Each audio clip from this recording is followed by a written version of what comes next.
I'll be honest, a new Double Dragon game certainly was not on my bingo card for releases this year. I've enjoyed playing the Double Dragon games ever since I got to experience the Sega Master System version of the first game as a kid, so this game being announced back in May 2023 certainly caught my attention.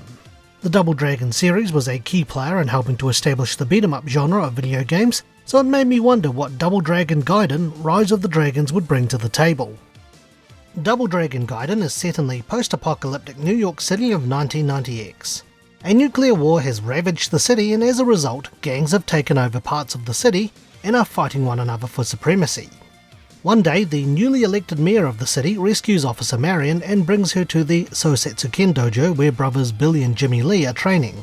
Being newly elected, the mayor can't simply start cleaning up the city straight away, so asks the Lee brothers and their master to help. Unfortunately, he's told that Master Lee has gone missing by the brothers' guardian, Uncle Martin, who doesn't want to risk the brothers' lives, but Marion and the brothers convince him to help them fight back to protect the innocent and rid the streets of the gangs. So the four of them go off willing to risk everything, even their lives, on the streets of Sorry, wrong beat 'em up, but you get the general idea. The game's story is set in a parallel timeline from the NES and arcade timelines, as well as being a soft reboot of sorts.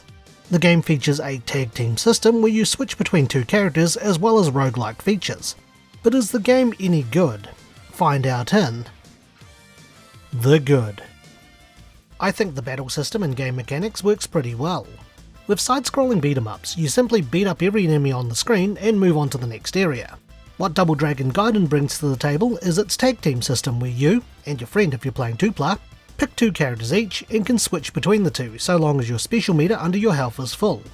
You can switch characters to chain attacks or to get out of a bind, and each character has their own playstyle, especially with the Lee brothers. As you progress through the game, you will earn money which can be used at the end of a stage to either upgrade your character, spend on tokens which you can use to unlock things, or not buy anything at all for more money. Money can be used to purchase extra lives once both of your characters have run out of health, but will increase in cost every time one is purchased. When you choose to cash out, remaining money is exchanged into tokens. Adjusting the different game settings will affect how much money you will need to exchange for a token, with harder difficulties decreasing the amount of money required when cashing out.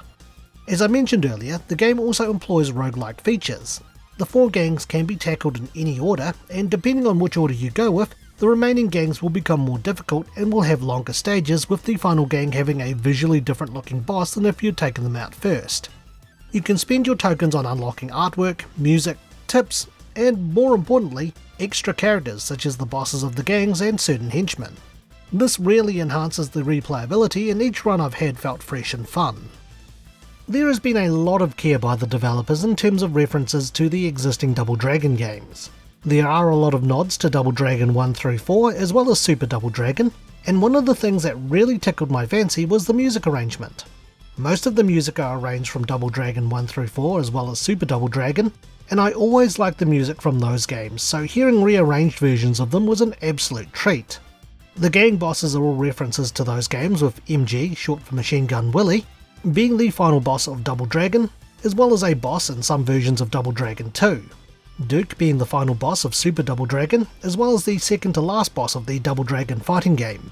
The Triangle Gang is based off the Egypt section of Double Dragon 3, Anubis being the god of embalming since mummies are late game bosses in Double Dragon 3, and Okada being a reference to the Okada sisters in Double Dragon 4. There's even some obscure stuff like the Killers Gang that MG Willie is the leader of would ultimately become the Black Warriors in Double Dragon, and some other stuff I won't spoil. Just wish Double Dragon 3 got better treatment. Would have been nice to have an arrangement of the America theme from that game, or even have Willie's brother Jim be a unique boss for the Killers. At least Hiruko from Double Dragon 3 shows up in the continue screen. The references and materials from past games are an absolute treat for a Double Dragon fan, and the devs certainly know their stuff. However, the game does have its share of faults, so let's look at those in The Bad. While I get that defeating more than 3 enemies at the same time with a special KO, or in other words with a weapon, stage hazard or special attack will reward you with food so you can recover health, the game goes out of its way to pause the action for a moment and congratulate you on it.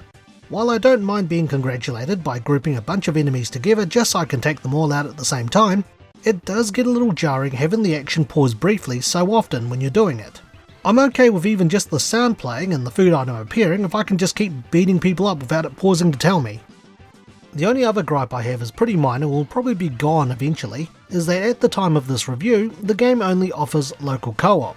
While thankfully a good friend of mine took time out of his day to visit so he could catch up and beat up bad guys, some people don't have that luxury and it would be easier playing with friends online or with people all around the world.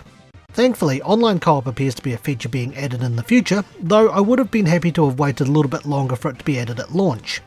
Other than that, no other real complaints here, so let's wrap things up with the opinion.